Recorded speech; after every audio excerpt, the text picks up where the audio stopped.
everybody. Welcome to Late Night News with Going Now. I'm one of your co-hosts. I am Joe Compton. And I'm Venessa Giunta. And I love that new intro, Joe. Nice. Awesome. Yeah, it needed some freshening up, I think. So that was a really good thing to do. So a great Karina Cantus created that little bit at the end, everybody. So I give her kudos for that. That's pretty awesome.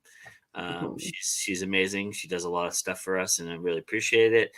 We got some people here. Mr. Master is here. Miss Stewart is here. Books by Tiffany.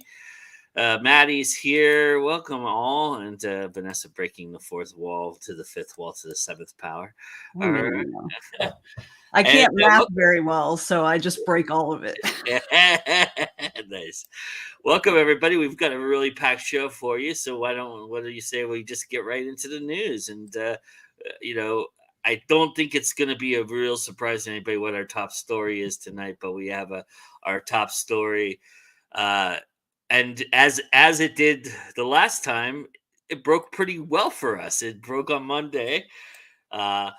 The Penguin Random House Simon Schuster merger deal was blocked by a federal court judge. The government has now officially blocked a proposed merger between book publisher Penguin Random House. I always want to say Random Penguin House. Yes. And rival Simon Schuster.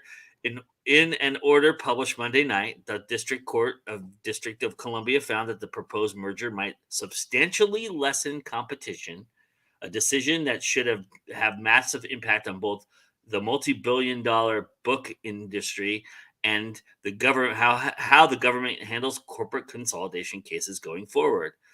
The case with high stakes in the trial, which took place in August, was characterized as obfuscation and downright disinformation nearly the whole way through.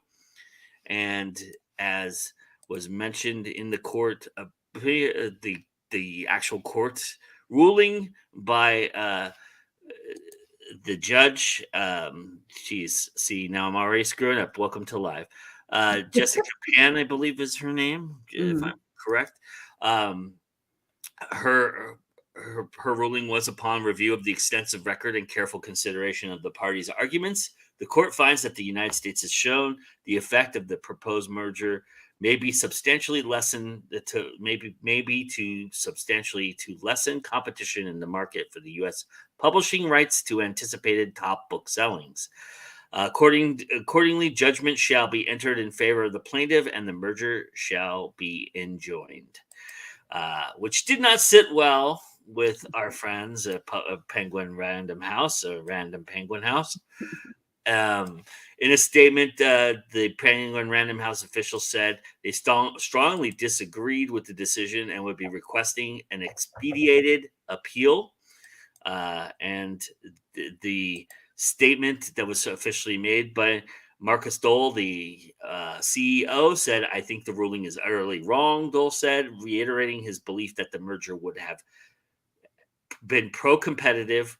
We would have been able to sell more Simon & Schuster titles than they would have been able to sell on their own, Dole said, adding that the combined companies would have represented less than 20% of the overall book market, where Amazon represents more than 50% of the retail market.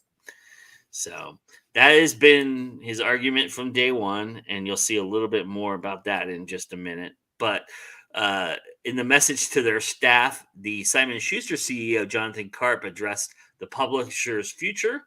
And he said, "Although we're disappointed with the decision, I want to reassure all of you that despite the news, our company continues to thrive. We are more successful and valuable today than we've ever been. And I'm sure that you are eager to know what the future holds for Simon & Schuster. As you may have heard, Penguin Random House has announced their intention to request an expedited appeal of the ruling. We are reviewing that decision and discussing the next steps with Paramount, Bertelsmann, and Penguin Random House. And the government is happy. That's all we're going to talk about. We're not going to get into the politics of this because Penguin Random House tried to angle it like it was a political decision, which, in some respects that might be true, but this was really a decision based upon the evidence presented. And the case was handled the way it was handled, and that's what you get when you handle things the way you handled them. The Authors Guild chimed in, and they said the decision is a major victory for authors. They said the Authors Guild president Authors Guild President Doug Preston. This is the first time a court has recognized what authors and the Authors Guild have been arguing for decades, that a consolidation among publishers hurts authors. It leaves authors with fewer potential buyers of their manuscripts, which restrains their power to negotiate advances and other terms. All And right. and that's what's the really interesting thing about this is it seems like the decision was it hinged on not on whether readers will have more options, but whether authors will have more options, and that's a whole different ball game. That's not something that the government has ever argued in the past. Yeah. So it'll be interesting to see how this affects other industries, because this is really about the labor. It's about the laborer and Mm. less about the customer. Mhm. So I thought that was really interesting. Mhm. Yeah, and this is something that I kind of fully expected. I didn't think they would win.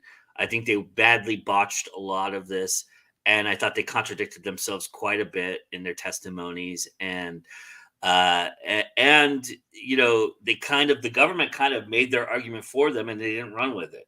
They kind of Mhm. sidestepped that and decided to just take this opportunity to jab at everybody else. It's Yeah. everybody else's fault but themselves, right? Yeah. And it's Amazon's fault. It's indie publishers' fault. It's indies' fault. It's the marketplace's fault, and it's not. They have It's no responsibility. yeah, and there's no reason for them to.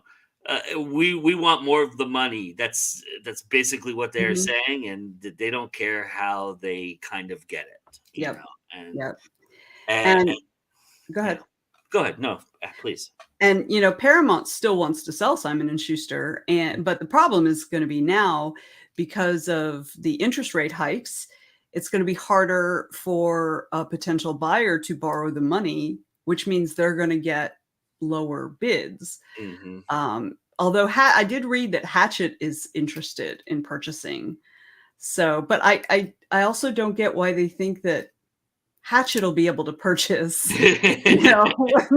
when the Penguin House couldn't purchase. Well, a penguin is the big dog. Yeah, but either way, it's effectively going to be, then just okay. So then there'll be Penguin and Hachette, and those are going to be the powerhouses. It'll be interesting to see Penguin's response to that, because I would think Penguin would want to stop that from happening, because then that would be put them on the level with one another if they were to Mhm. hatch it in, because Penguin owns about 20% and Simon and Schuster owns the other 10, and then the other 3 split the rest, right? Right. Yeah. So it's like if you add Mhm. Hatchet, they're going to be a little bit above Penguin at that point, and that Mhm. would be like wow, you Yeah. know. I don't think Penguin would sit well with that. Yeah. So But I mean, it's really going to come down to the money. It's going to come down to how much Hachette would be willing to pay. mhm, Because again, interest rates and production costs, production costs are also obviously a factor. mhm. So, And the way that this affects indies, people might be asking us why we're talking about major traditional publishing houses here. I mean, this is big news in the book world, period. This is big news in the world, period, because this is a monumental case discovery that happened. The government really went after this for the reason of they want to make sure that people understand that they're not letting corporations run the roost anymore, and that's mhm. kind of they wanted this to be the establishment of that and set a precedent. So they didn't really care. I mean, they can say they cared about the worker and the book industry, but this was really for them to set a precedent so that they can go after Yes. bigger fish. If bigger fish decide that they want to take over the world, which they always Which, do. I mean, they've Yeah. several bigger fish are already on that path. I mean, come on. Right. Right, So, exactly. So yeah, so that I mean, the motivations for everybody involved is different, but I think for indies, what this really does is there's this notion that it's harder when these two companies would come together. It would be harder for them to penetrate the big. If you're an indie who wanted to go traditional route, it would Wanted be to be harder for hybrid. you. The marketplace would shrink. So this actually opens up a little bit of the marketplace because there will be a competitive balance still available Mhm. to you. That if you wanted to solicit Simon and Schuster, and then Random House found out you were soliciting them, and they wanted to bid, you get a bidding war going for Mhm. yourself there.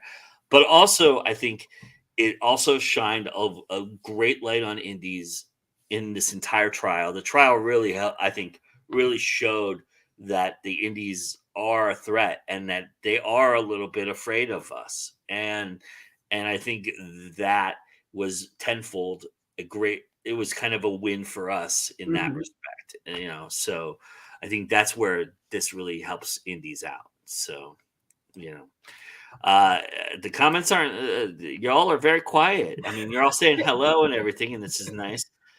We'd love to hear what you wanted to say. We were thinking you guys were just going to go off, so Yeah, you know, but I've done more talking. yeah, but yeah, we'd love to. Hello, Rebecca, and Adam's here, and Carol's here. Oh, we got a full house tonight. Yeah, it's pretty awesome. Huzzah. Welcome, everybody. We're very happy to have you all. Yeah. But yeah, so I mean, this kind of we kind of laid out our show tonight to kind of go from one thing to another tonight, and so uh, we are. I'm ready to go if you want. All right, go off. Yeah, please. We'd love to hear your thoughts. We were just talking about the merger, so obviously you probably know the big news, Rebecca. But the next story is really important. Yes. Yeah. Hey, Nessie, Oh, surprise, Joe. Hi. hey, Yeah. Karina. We're riveted by this. Clearly. I'm jumping back and forth. My hometown got hit hard tonight. Oh, Oh yeah. no. Uh, I hope much love to you, everybody's Maddie. okay. Hope you're okay and everything goes well. And you guys get through that. But yeah, the government's got some more issues than to help out. They need to help out the Midwest there, it sounds like. So For let's get real. on that government. All right. Yeah.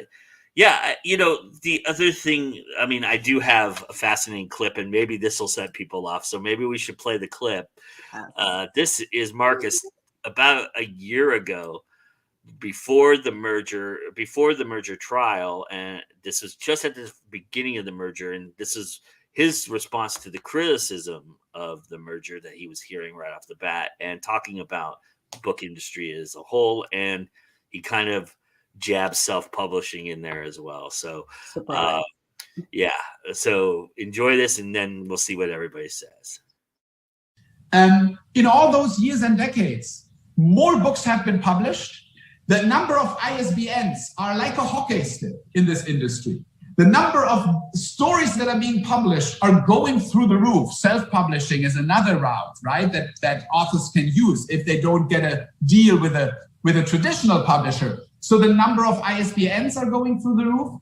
The number of units are growing. The revenue is growing, Pool, I told you. And again, we pay royalties. Our business models is we pay advances, right? And then we pay royalties. And the author always wins. If the advance is higher and the books doesn't sell, then the publisher has the write-off. If someone gets a low advance and the book sells, they get royalties forever. So you always win. And so our author costs are also growing because we are selling more books and more books are being published. So the notion, the perception, the discussion about consolidation, Simon Schuster and Penguin Random House, sort of as a problem, if you really look at the facts, it is not a problem at all. If you really look at how much money we want to make off of you guys, it's not a problem at all. Yeah, and you guys are the reason for us having to do this because we pay royalty. We pay what is he's milking a cow or something? Yes. Did I you like see him wink when he said the self-publishing thing too? That Yes. was very, very. I like Tiffany's comment. Tiffany says she never tried to get traditionally published, and the thing he says is, and you can go traditional publish, or you can go self-published if you can't get traditionally published, as if that's the only path. Oh, I've been rejected so many times, so let me self-publish. Yeah, You know, I mean, certainly some people do that, but you know, there are a lot of people that just go straight into self-publishing right off the bat because it makes more sense for them. Yeah, here we go. Yeah, I knew this would set the crowd off. So good. I bet the Penguin people don't have happy. Nice. I love that. Hi, Margaret. Nice to see you. What fantasy world does he live in? Who is that? He's the CEO of Penguin Random House. I want to say Random Penguin House. Thank you, Rebecca. Yeah, I just call it the Penguin Place. For real. Yeah. Yes. That was another issue, Margaret. The author always wins. No, the author doesn't. You know, yes, if you get a big advance and you don't, and it doesn't sell out with your royalties, yeah, okay, the publisher has to take a hit, but then they drop you, right? They're never going to publish anything. Like, you don't win. Okay, so you got like a $1,500 advance. Big fucking whoop. Oops. No, sorry. Words. No, you're good. You're good. We're all adults here. And let me tell you, as somebody who's been through that ringer, I can tell you too. If you fuck it up, if something happens, guess who gets destroyed? You do. They don't. Right. It doesn't even affect them. That's but right. I guarantee you, you will not get another deal with another publisher if you tank, if you shit the bed and tank in their eyes. You know, they'll make sure of that. You know, yeah, that's what I was commenting on. There's a guy that reads too much fiction. Rebecca says, "Oh my God, my husband walked in when he was holding his fist up and pointing at it. I'm on a headset, and so do I even know straight into self-publishing?" Mm-hmm. I looked at the trad published contract and decided indie was best for me. And what percentage of would-be authors is he conflating the with the whole blue? Right? Yeah.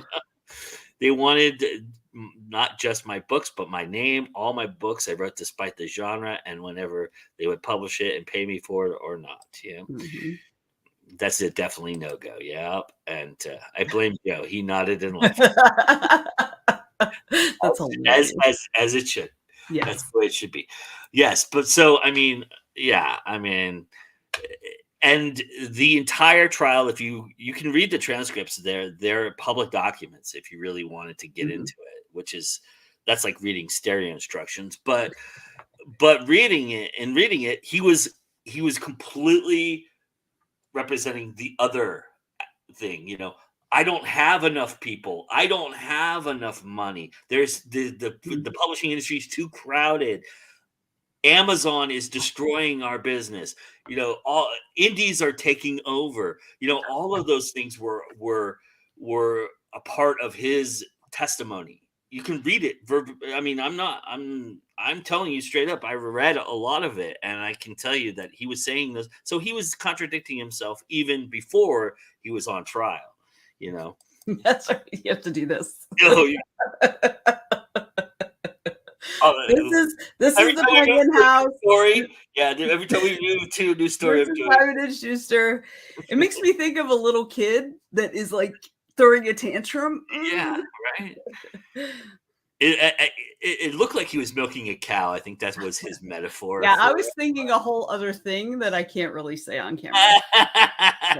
That's like the first thing that came to my mind. Yeah, I mean, it's just so troubling, you know, that there's just cluelessness like that, you know. But you know, it is what it is. I do agree with you that I do think this was the government setting the stage for battles with bigger companies. Mm-hmm. So Yep, absolutely. Yep. So that being said, I think we've shit on Random House enough.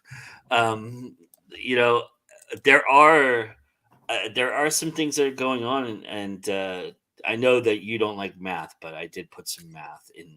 I know, but I can read. I'm literate. So indies, we do have some concerns, and we need to talk about them because it is something that we've kind of foreshadowed happening, and Mhm. Vanessa's going to tell us more about that. So Yeah. So the recent supply and demand of paper products and other materials, we mentioned that when we were talking about, talking about the whether the Simon and Schuster deal would get picked up again by somebody else. Coupled with the rise of possible holiday returns and the print book business down 6.6% in the third quarter. So as the numbers finally catch up to the costs saddle due to high volume, um, you're missing a word in here, Joe. Due to high volume, something may be tougher sooner than later. And I think, dude, like the expectation of this holiday season and people yeah, buying physical copies yeah, is the supply and demand aspect of it, right? yes, yes. The And higher volume is going to destroy it. And I didn't know this stat. In 5% of registered small presses in North America have folded over the past 9 months. And Hmm. people are saying that that number will increase. Hmm. So we're seeing, and that absolutely has to do with supply and demand, Hmm. right? But the good Cost over reward. Yeah, exactly, exactly. But the good news is self-publishing print on demand has not a new player, but an older one strengthening their position. So I don't know if y'all have seen this, but BookBaby and is it Zcon? Do you Yeah, know? Yeah, it's con- Zcon celebrated a new partnership.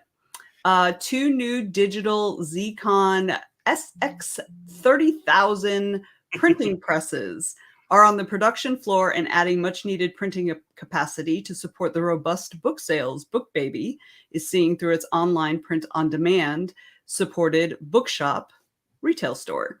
Quote, sales through the BookBaby bookshop are up 85% year over year, and we are forecasting our biggest holiday selling season yet, said Jim Foley, BookBaby president.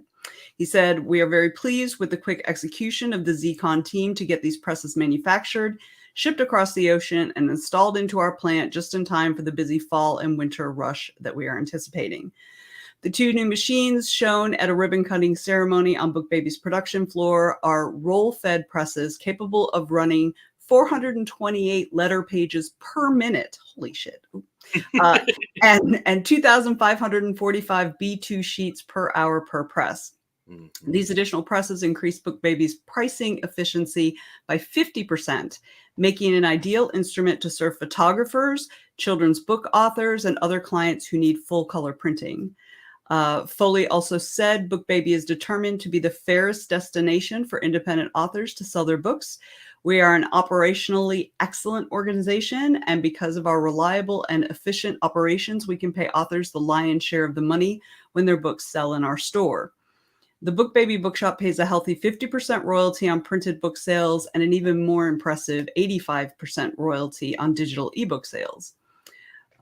There's something special about reading indie books, right? Readers enjoy discovering books in the BookBaby bookshop and directly supporting the authors who write them. Quote, there's no publishing house motive. They're true expressions of author creativity and passion. Having the ability to purchase on BookBaby Bookshop, where indie authors are directly supported by each purchase, makes the shopping experience as fulfilling as reading the book itself, said Joe Yamula, BookBaby Bookshop manager. The Zcon SX 60,000? It was 30,000 a second ago. Well, two of them. Oh, two of them. So we multiplied. Is particularly well suited for short book run manufacturing applications, said Zcon CEO Benoit Chatillard. Chatillard. We are honored to be chosen by BookBaby to play a key role in fulfilling their corporate mission of enabling aspiring authors to be published. We view the relationship as a true partnership. Yeah, that's awesome. That's all awesomeness right there. Yeah. For anybody who doesn't know printing, because I grew up in my father, for people who don't know, it was worked on a printing press his entire life. So I know I worked there on summer jobs. It was one of my first summer jobs, cleaning them and doing all the things that nobody wants to do, but making money doing it. And so watching a letter, watching it feed through there. Imagine it's like if you've ever seen like a pitching machine where you put a ball in there and it Mhm. spits it out. That's what we're talking about, but we're talking about it going about 100 times faster. Oof. So it's rolling at a speed that, like, almost is like unbelievable how fast it goes. So for that machine to do that, they're talking like they can output things and get them to you within a week. The time Yeah. frame. That's impressive shit right there.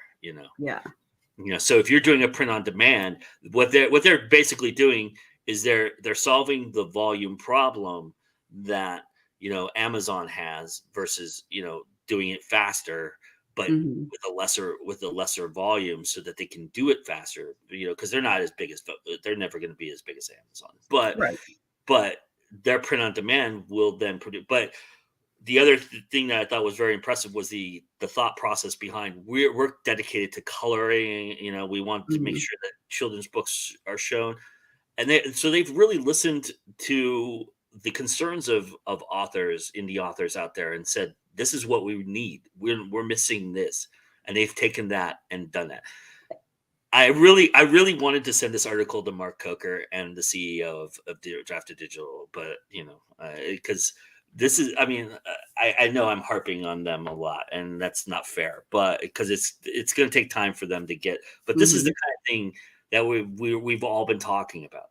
This is Yeah. where you listen to us, and when Mhm. you listen to us and you perform, we're going to support you because you do that, and Yeah. that's And they're there has putting their been, money where their mouth is. yeah, and it is really difficult. Like if you have any kind of color inside of your book, that like the cost, it makes the cost of producing the book, if you're using Amazon or even Ingram Spark, it's Mhm, really high.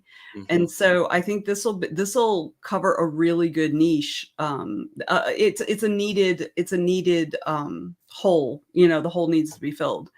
So Fill that hole, book baby. fill that. I Wow, did that we are. especially for a certain somebody who's in our audience tonight. Well, actually, a certain two somebodies. Our pseudo Rebecca, who's on Sundays. Our pseudo Rebecca is Margaret Pinard, and the actual Rebecca Jonesy is here. So Yay. you both get a little fun from me there. So have at it. I know you guys is going to take it around with it.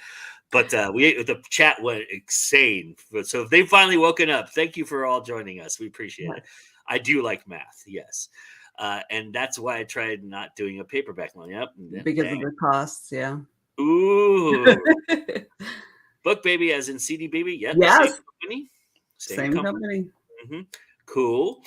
And too expensive for my taste. Yeah, I think that they haven't solved the shipping problem, but where that's where they're going to get you. The printing actually probably benefits you, because I think is the euro doing better than the dollar right now. I think the euro is I doing better. think the dollar's strongest right Is now. is it It's okay? I They're mean, pretty even though. They've always yeah, been yeah. Well, it used to be that like the euro like it took you about $1.18 to get a yeah, euro, but yeah. now they're more on par. Yeah. So, So and then does Lulu use the same machine, or are they history? And did Anita answer that question for us? Lulu's good for bound stuff, like Hmm, spiral bound stuff. nice. That's their niche, I think, right Who now. like textbooks and stuff like that? Yeah, or workbooks. Like the author planner that I use, she on Amazon, she offers it in perfect bound because they don't do spiral, but you can get it spiral, you know. Mhm. So And there you go. Karina was with Lulu for 20 Mhm. years, and then she went to Ingram Spark. Next thing I buy, a printing press. Yes. Oh, on that note, you remember when the espresso machines came out, the print on demand? I so wanted to like open a little bookstore slash cafe and just have one of those. So the espresso machine is, I mean, I would have two espresso machines, an actual espresso machine, and then the espresso machine that is the print on demand printer, because then somebody could order a book, order a coffee, make the coffee, print the book, and huzzah.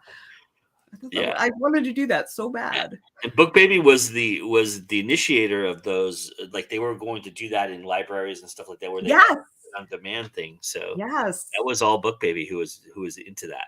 Lulu's global distribution royalties are terribly low. That's why I'm updating my backlist. Feed a tree into it and it spits out books. Yes, it does. Big time. Lord knows I got a lot of trees. Karina laughed at that. I would end up leaning against it and reading all day long. I know me. Yeah. You have ink all over you. Come out like covered in ink, probably. Yes. I got talked into running a publishing house so I could read new books for free. Yes. Smart. Very smart. I would end up making my own paper and hawking it for a penny a page. Yeah. Yeah, for sure. Holes need to be filled there. See, I do it. Yeah. Can it print using Comic Sans? Maybe that's why no one buys my books. Probably. It's Fists Air. Yeah. Margaret is a me. I'm having so many fantasies right now. Oh crap. This show is going in the gutter. It's just on its way. I can just tell. It's teetering. Yes. I've tried to fill the shoes in the absence a couple of times, Jonesy. You two are milking the air now. This is hilarious. Oh my God, Margaret, you're awesome. Welcome to my gutter. It's deep and bringing an inflatable. Journals and things like that is great on Lulu. Okay, awesome. Yeah. Espresso machine for the win. Book machine. Yes. All right. That's a brilliant cafe. It was a great idea. Now Rebecca's going to steal it. She wants to do it. Excellent. I hope somebody does. It needs Come to to my gutter, she says. I feel like that was all way before my time. Yeah, the espresso machines that they were first announced maybe about 8 or 9 years ago now, I think. Oh, we all float down here. Yes, I think that's about right. Yeah. Maddie trying to make us all feel old. Yeah. Oh, so 10 years. Yeah. Yes, Maddie, you child. She's gonna hate me forever because I do that all the time. Maddie, you're such a baby. So cute, and we've met her in person, so she's even more like child. I'll be your old Aunt Venessa. Yeah. I didn't know that. Whereas that we did that news story about a year and a half ago. I must have missed that one. Yeah. I think that was before you started watching, but I was referring to Newsies. No one called me. Oops. I'll take it. She'll be the baby forever. Yeah, that's awesome.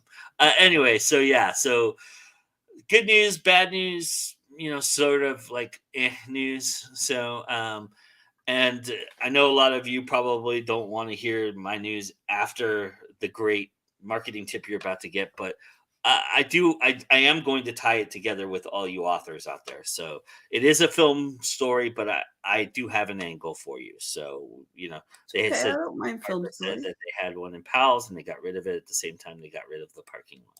Oh, you don't need books or a parking lot for a bookstore, clearly.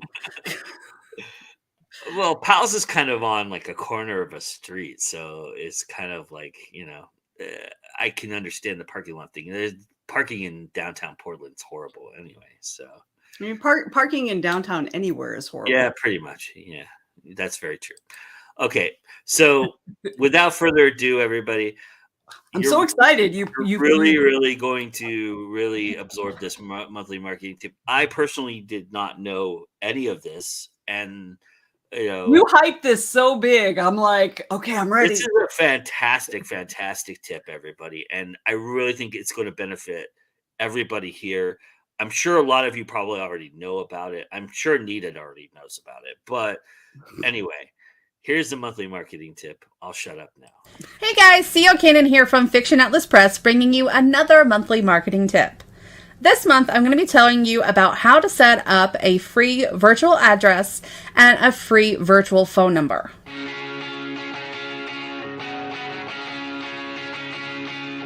Why would you want those things? Well, one of the reasons that you would want this is because you don't want to put your actual physical address where you live at the bottom of your newsletters. And the Can Spam Act says that we have to have a valid address at the bottom of our newsletters. Now, some people get around this by just putting a fake number in there, but some people actually do run a P.O. box, and that does cost money. I'm going to show you how to do this for free. Another concern is that the EU just sent out a new law called the EU Omnibus Privacy Law. This law, you should probably know all about if you're an Apple user, because if you have your books uploaded to Apple, because Apple sent an email out and it caused a bunch of uproar in the author community. But basically what it means is you now also have to have a phone number. A lot of people don't want to give out their real phone number, nor should you. Now, I don't really know why someone would need to send us something as authors. This just doesn't really apply to us, although we do have to follow the law. Most people are going to send us an email digitally, so it's really sort of a moot point for us, but like I said, we do need to follow the law. So let me tell you a little bit about this law. It is a consumer protection law. It is meant to protect consumers and when they buy products or in person or online. It's a means for them to get into contact with the people that they're buying from. This is all about transparency. So what it aims to do is harmonize the application of contract rules in the EU, improve customer protection measures, and apply more consistent sanctions for infringements of consumer rights. It also increases transparency in online markets. So for the first thing, I'm going to tell you how to set up a virtual address. I go through a company called ViaBox. They are amazing. It's probably the best one that I've seen out there. There are a few other companies, but this is the one that I recommend. ViaBox will give you your own personal address, and it's not even a P.O. box. It just looks like a regular brick and mortar address. And they use this address as holding for any of the things that are shipped to you. And suppose you don't want anything that actually is shipped to you, because some crazy person might actually ship you something. You can screen anything that is sent to you and you can have them discard it. So it's virtually free as long as you don't have anything that you actually want to have sent to you from them, then you pay nothing for it. Now, so say that there is something that you would like to have sent to you. It's a very small fee to get it sent to your actual physical address, and it is a way to get around having to put your actual physical address anywhere that you don't want it online. Now let's talk about the more pressing issue that a lot of people are really worried about, and that is how to get a phone number for your business. Most of us probably don't need a phone number, again, because we're authors. People don't call us really unless they want to sell us something. So those people we don't want to talk to anyway. But there are a few different ways that you can get a free phone number. If you're in the US, the easiest way is to go through Google Voice. Google Voice will give you a free number. All you have to do is sign up, go to googlevoice.com, and put in your information. Usually it's already assigned to your account via your email if you have Gmail, because most of us do. So it's really simple and easy to set up. You don't pay for any of the calls that come in. You only pay for outgoing calls. You can buy a certain amount of credits if you want to, though again, we probably won't use it for anything. It's just an easy way to get a number. And it also is awesome because it will be in the same zip code as where you live. So you get a number that looks local. Now, if you're outside of the US, there are a couple other options for you. I'm going to tell you about a few of them. The one I found to be the easiest is called Text Free. There's also one called tollfreeforwarding.com. There's an app called Open Phone. There's one called Second Line, and there's one called Freedom Pop.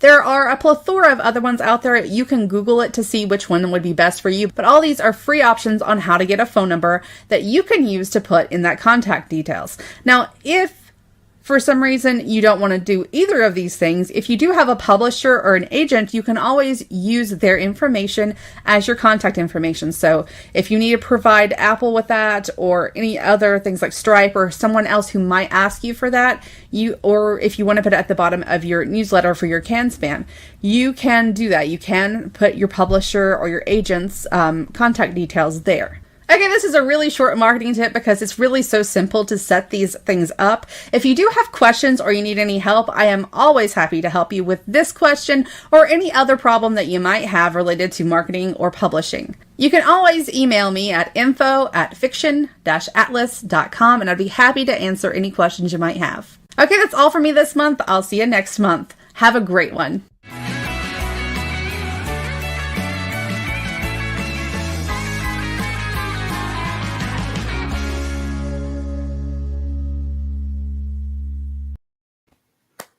That was cool.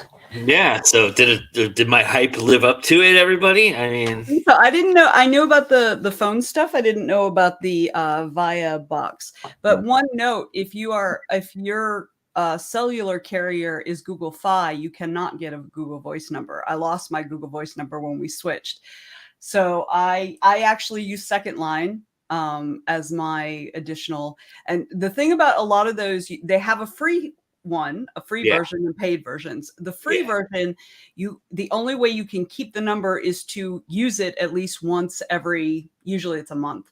So you know what I did? Because I lost my first Second Line number because I just wasn't paying attention. So I filled out one of those surveys that Donald Trump sends out, because they put you on and they text you 8 times a freaking day. So then it gets used, so I don't have to worry about it. And I ignore all those texts, but then I don't have to worry about ever losing my number, because they will send me these texts for eternity. So yeah. And you mentioned here that the EU is so much better at consumer protections and privacies all the way around. Not me. I want to be a fly-by-night author. Follow the law. Wait, we always had to. Oh boy. Yeah, you can get fucked years later and not in a fun way. Yeah, for sure. Google phone numbers. It's not going to be long until they stamp these apps out and apps and sites out. I don't know. They've been around a very long time. Google Voice also requires you to use it every 3 months or so. Yes, Nessie. Oh my God, Venessa, that's so smart. All right. So yeah, I think I thought that was an excellent tip. Yes. I have all the links already in the description. See, I was thinking ahead this week, good. So they are in the description already. So if you haven't used one of those sites and you would like to check them out, all of the links to all the sites she mentioned are there. So definitely do that if you need to. So I'm definitely going to check out the Via box, because I have a PO box, and it's like $65 every quarter, or every, twice a year or something. Yeah. I mean, I don't mind saving that money. Yeah, that sounds good. Yeah.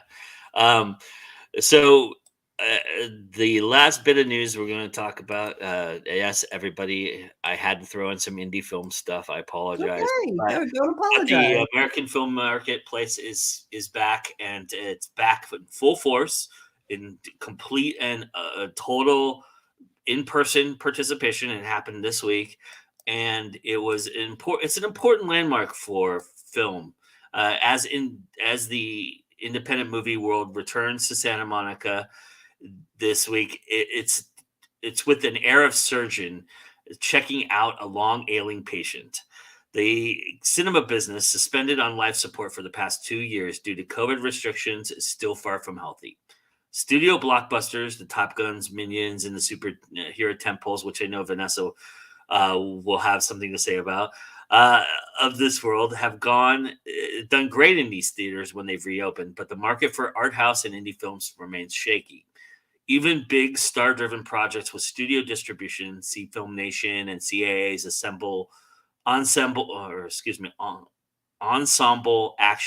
The 355, or Roland Emmerich's sci-fi disaster epic Moonfall from AGC Studios, distributed by Universal and Lionsgate, respectively, disappointed at the box office. The only exception to that rule was the bright and shiny A24's Everything Everywhere All at Once, which recently crossed the 100 million mark worldwide. Indie success stories have been considerably more modest, though. And while sales productions fall, production costs are skyrocketing. One of I'm not even going to try to pronounce his name, but a German mini. Yeah. Martin Moskowitz. Okay. Mm-hmm. Martin Moskowitz, co-head of German mini major Constantine Film, which is currently shooting big budget fantasy Hagen, estimates that inflation, increasing competition for crew, and supply issues have meant budget line costs have tripled or quadrupled, and everything is getting more expensive, including the cameras you're using and the equipment you're using.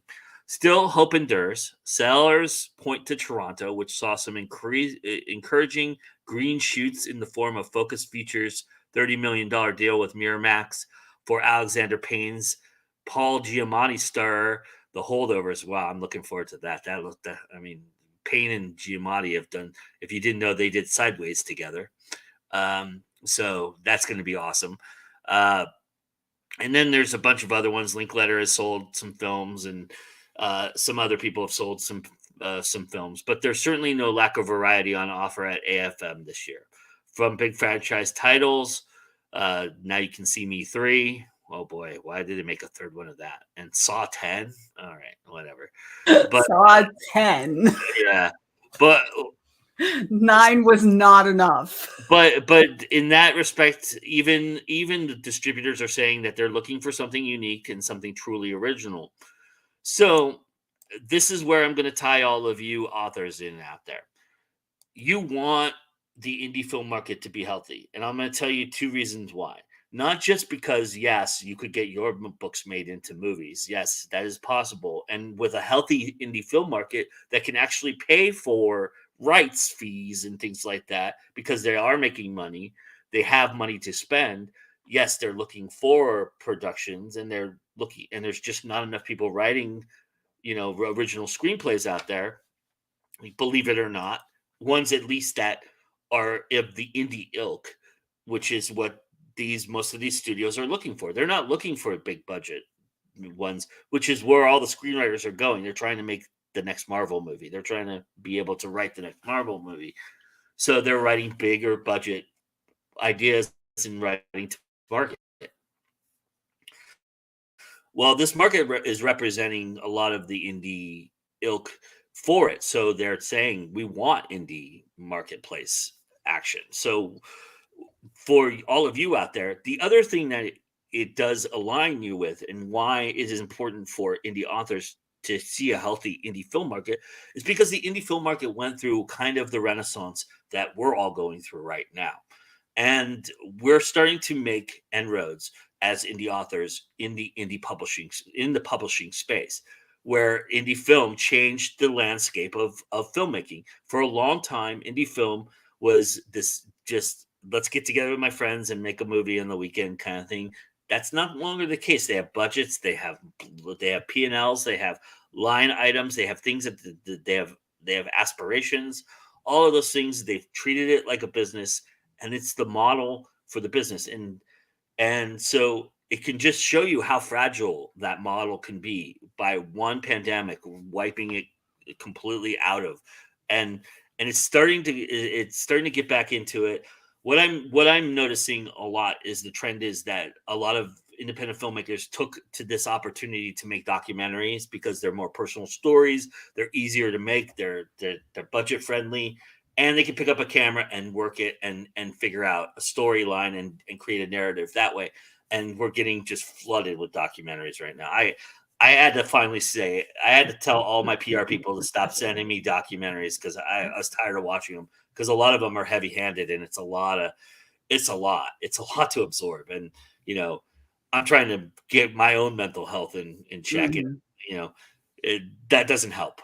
So, but that's where I think it benefits all of us. And I know everybody is aiming toward, especially in the indie market space, they want to see their series turn into TV shows and streaming shows and things like that. But you could also use the short film format. You could use a feature film format to help propel that to happen. So those are options for you right now. And I think there's a lot of producers out there who are looking to make original content that they can sell right away. So they're not trying to get a script written. They're trying to see something that is already written. And so this is going to be a real pivotal time. And I believe I've seen it happening. I saw it happening before the pandemic, which was books were being bought. Rights were being bought by independent producers to make independent movies out of your books, everybody. It's happening. So I think now it's even more of a pressing need because, like I said, Not a lot of screenwriters out there are aiming for the indie spirit. They don't feel like that is the way, the gateway in anymore. And so I think that is what could benefit all of us. And if you want to write screenplays and if you want to be a part of the industry, the indie route is going to be a really good gateway for you right now because they're clamoring for stories, original stories. Karina asks where? Like, how would you go about doing that? So there's lots of great places you can go. So you can go to, if you want to be in the industry as a screenwriter, you can go to WGA, which is the Writers Guild of America. They have a directory listing of independent producers that are accepting manuscripts or accepting screenplays. As far as getting your book made into a movie or sending that out, I think what I would do is I would solicit independent screenwriters and send them a copy of your book and see if they would be interested in it. I mean, a lot of them would probably go, "You crazy? I'm trying to get my own movie made." But there is producing teams out there. You just have to. Okay, two things about this that I really want to make very clear.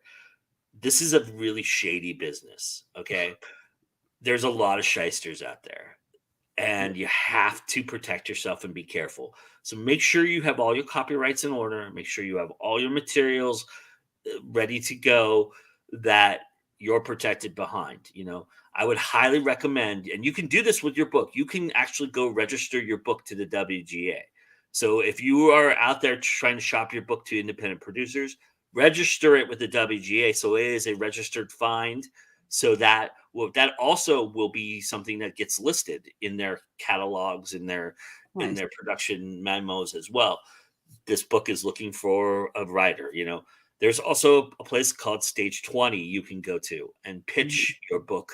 They have book pitches to producers. You can go there, stage20.com, and do that.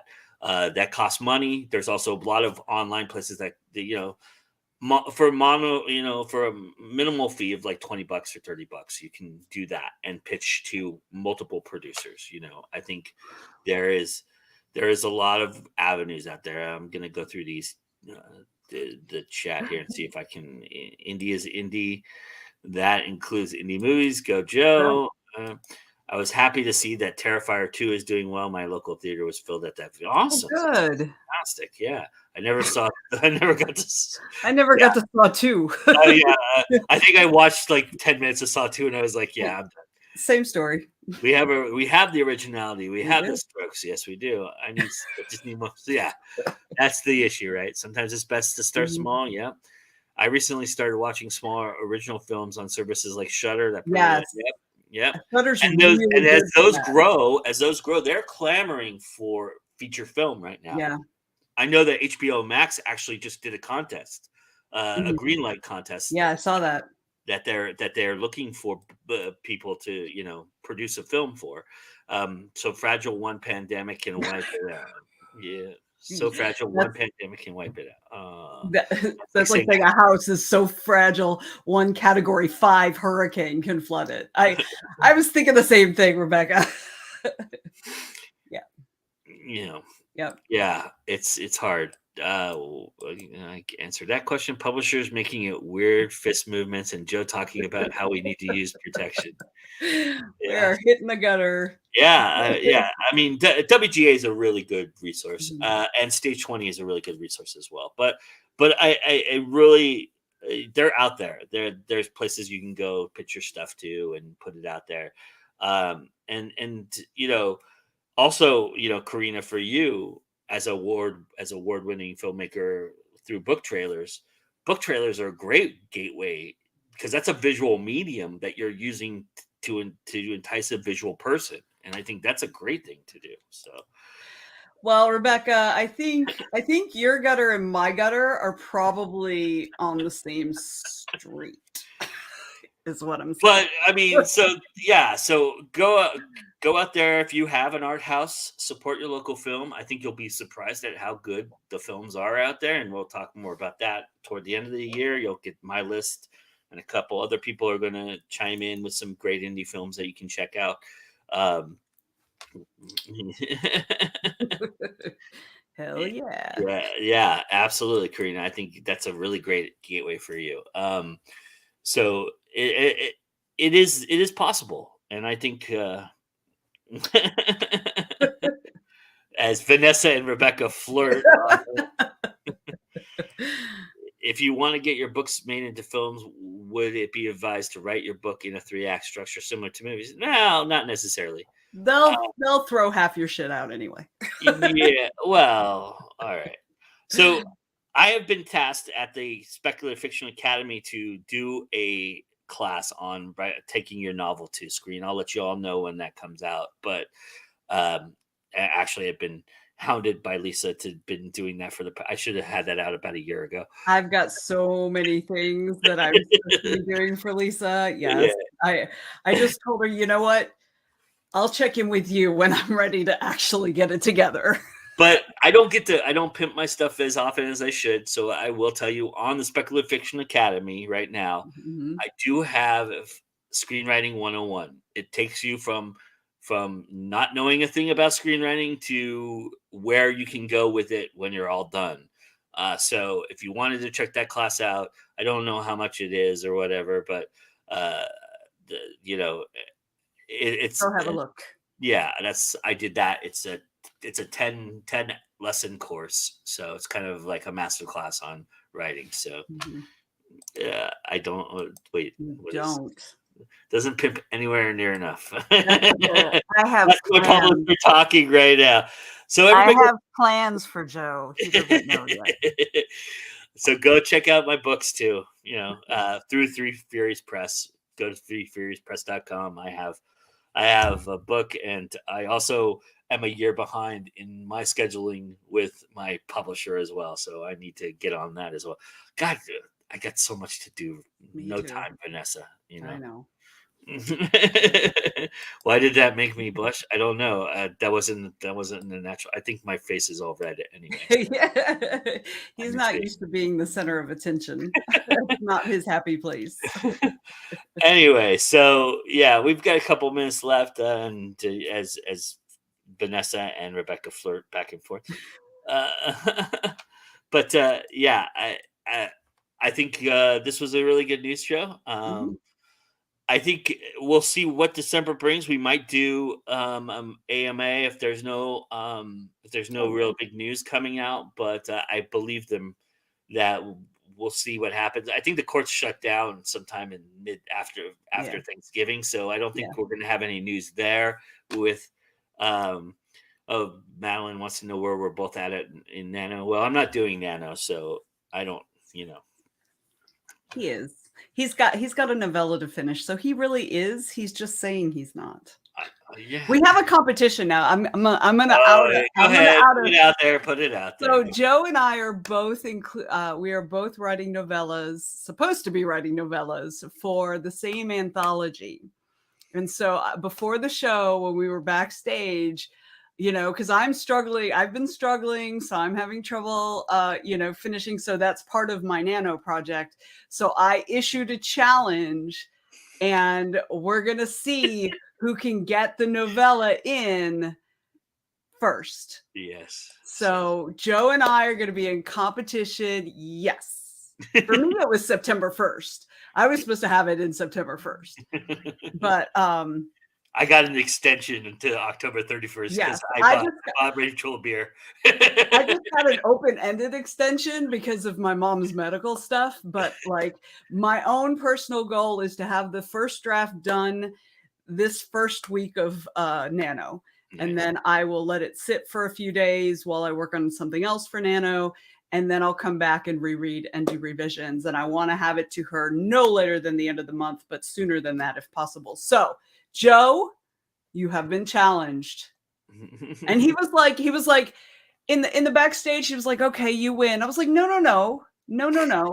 Because when I kick your ass, it's going to be because I kick your ass. Not because you just threw up your hands and gave up. You go, wuss. Yeah, see? Yes. But that's okay. He has me hounding him for this, though. All right. Well, that being said, we've reached the hour. So thanks everybody for joining us. This is a really, really great crowd, really great conversation. Don't forget to hit the like button Thank and you. thumbs up. Yeah. Sorry, Oh, I messed up your screen. let me take that comment. No, you're good. You're good. I was gonna throw it to you anyway, so you could say the magic words. Magic words. Magic words. I thought you were gonna. Oh, there it is. Smash that like button. It's right there, and I didn't even see it. Okay, everybody, don't forget. It's always time to go indie now.